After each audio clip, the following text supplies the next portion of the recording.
네, 해가 바뀌었어도 정치권의 협치를 기대하기란 어려워 보입니다. 여야는 1월 임시국회와 이태원 참사 국정조사 기간 연장을 두고 여전히 대립하고 있는데요. 한 주간 주요 정치 이슈 오승용 킹핀 정책 리서치 대표와 이야기 나눠보겠습니다. 안녕하십니까? 네, 안녕하십니까? 네, 일단 대통령 신년사 내용부터 좀 살펴보죠. 어김없이 자유와 법치를 강조하면서 노동교육, 연금 이 3대 개혁을 언급했습니다. 어떤 의미로 해석할 수 있을까요? 일단 박근혜 전 대통령이 친박 산성에 갇혔듯이 윤석열 대통령도 윤핵관 산성에 갇힌 것이 아닌가라는 우려가 듭니다. 화물연대 파업 이후 첫 신년사에서 기대가 컸는데요. 자유, 인권, 법치라는 보편적 가치를 공유하는 나라들이 경제와 산업을 통해 연대하겠다라는 정신을 천명했습니다. 기업가 정신, 우주경제, R&D 투자 30조 시대를 열겠다고 강조했지만 구체성은 결여되어 있었습니다. 기득권 유지와 지대 추구에 매몰된 나라에는 미래가 없다며 노동, 교육, 연금 3대 개혁을 강조했는데요. 핵심은 노동 개혁이었던 것 같습니다. 노사 법치주의는 결국 노동의 선진화와 개방화를 통한 변화 유도보다는 제압과 처벌의 대상으로서 노동을 규정한다는 측면에서 퇴행적이라는 비판을 피할 수 없을 것 같습니다. 네, 그러면 다음 정치권 움직임도 좀 살펴보겠습니다. 먼저 국민의힘은 당권 주자라고 거론되는 분들이 신년에 일제히 대구 경북으로 향했습니다. 이게 또 전당대회 룰이 당원 투표 100%로 바뀐 것과 또 무관하지 않다 이렇게 해석이 가능할까요? 네, 일단 당원 100%로 선출하지만 선거인단은 100만 명에 육박하기 때문에 여론 흐름에 따라 갈 수밖에 없는 그런 구조인 것 같습니다. 윤핵관과 김기현 의원과의 이른바 김장연대는 사실상 부울경연합이라고 할 수 있는데 국민의힘이 영남 자민련으로 추락하는 길이라는 혹평을 피할 수 없을 것 같고요. 당원 지지율이 높은 나경원 의원의 경우 대세이긴 하지만 안티층이 많고 수도권과 중도층 확장성이 매우 취약하다는 한계가 있습니다. 중도 확장성이 좋은 안철수 의원의 경우 세력과 지도력이 없어서 당선 가능성이 낮다는 문제가 있고요. 유승민 의원은 컷오프될 확률이 높아서 참전하지 않고 장애 우량주로 남아서 다음 기회를 보겠다라는 그런 심산인 것 같습니다. 시작부터 윤심 경쟁, 도토리 키재기 전당대회로 가고 있는데요. 과거 이준석 돌풍과 같은 새로운 후보가 출마하지 않는다면 흥행 요소도 없어 보입니다. 네, 그렇다면 더불어민주당 이야기 좀 해보겠습니다. 이재명 대표 지역을 돌면서 경청 투어를 이어갔고요. 또 문재인 전 대통령도 예방했습니다. 이 대표의 행보 어떤 의미와 포석이 있을까요?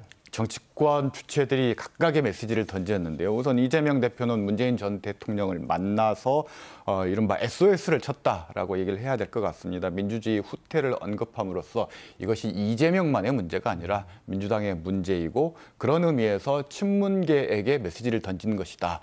당 통합의 메시지를 던진 것이다. 이렇게 해석할 수 있을 것 같고요. 이를 받아서 주호영 국민의힘 원내대표는 워낙 이 대표가 여러 수사를 받고 있기 때문에 언젠가 구속당할 가능성이 있다는 언급을 했습니다. 민주당에 보내는 메시지다라고 얘기를 할 수 있을 것 같습니다. 검찰도 메시지를 보냈습니다. 이재명 민주당 대표와 관련해서 김만배 씨 소유로 알려진 천화동인 1호 지분 중에 일부가 남욱 변호사가 명의 신탁했던 문건이 발견됐다. 이것은 결국 이재명 대표 측에 대한 수익 약정과 관련이 있는 것 아니냐. 결국 검찰이 이재명 대표에게 메시지를 던진 것이라고 할 수 있을 것 같은데요.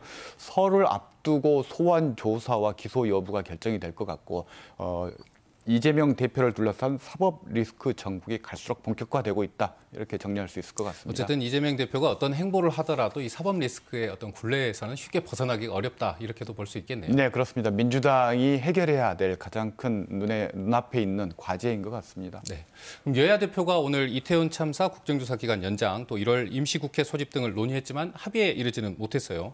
또 새해에도 역시 여야의 협치 기대하기 어려워 보이나요? 네, 일단 시간이 남아 있어서인지는 모르지만 오늘 주호영 원내대표와 박홍근 민주당 원내대표가 만나서 협의를 했습니다만 합의에 이르지는 못했습니다.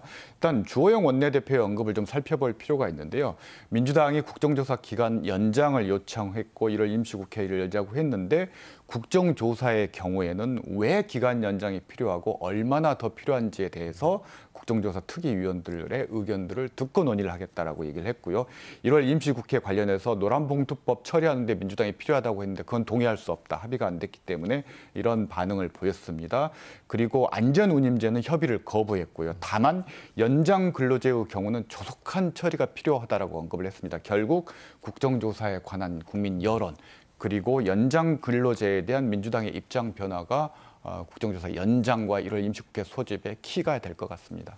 네, 지역 얘기도 좀 해보겠습니다. 민선 8기 광주시도지사 신년사에 집약된 메시지 어떻게 분석하십니까? 메시지가 없다라는 게 공통점인 것 같습니다. 지역 현실과 매칭되지 않는 신년사였던 것 같은데요. 지역의 사업들을 나열한 수준이었던 것 같습니다. 우선 광주시를 보면 색깔 있는 소통 시스템, 익숙한 것들과의 결별, 일상민주주의 등 말은 그럴듯한데 무슨 내용인지 알기 힘든 단어들을 나열했다라는 거죠. 전남도의 경우 세계로 도약하는 전남을 천명했지만 세계는커녕 국내 도약부터 선행되어야 된다는 지적들이 많습니다. 지역 발전 수준을 가늠할 수 있는 지역 내 총 생산 순위를 보면 전남이 8위, 광주가 15위입니다. 1인당 지역 총소득은 전남이 6위, 광주가 11위로 중하위권을 벗어나지 못하고 있는 상황인데요. 언어의 성찬이 아니라 사명감과 책임감, 그리고 손에 잡히고 눈으로 확인 가능한 수치를 중심으로 시정과 도정을 운영해야 될 것 같습니다. 네, 끝으로 광주 KBS 정례 여론조사 결과 보셨을 텐데 특별히 좀 주목할 만한 대목들이 보이시던가요? 네, 일단 내년 4월에 치러지는 국회의원 선거에서 현 지역구 의원의 재선 여부를 묻는 질문이 있었습니다.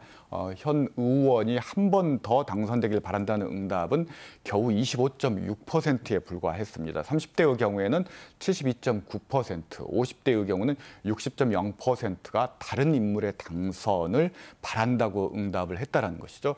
한 가지 특기할 만한 것은 이 조사는 면접은 조사였기 때문에 이 정도 나온 거지 실제 비공표형 ARS 조사에서는 이거보다도 교체 응답이 훨씬 높게 나오고 있다는 것이 현역 의원들이 좀 긴장해야 될 부분인 것 같습니다.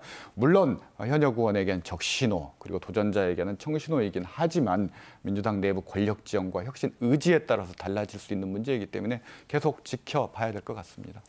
네, 경제 상황만큼 답답한 정치권 모습이 새해엔 조금 달라지길 기대해 보겠습니다. 지금까지 오승용 킹핀 정책 리서치 대표였습니다.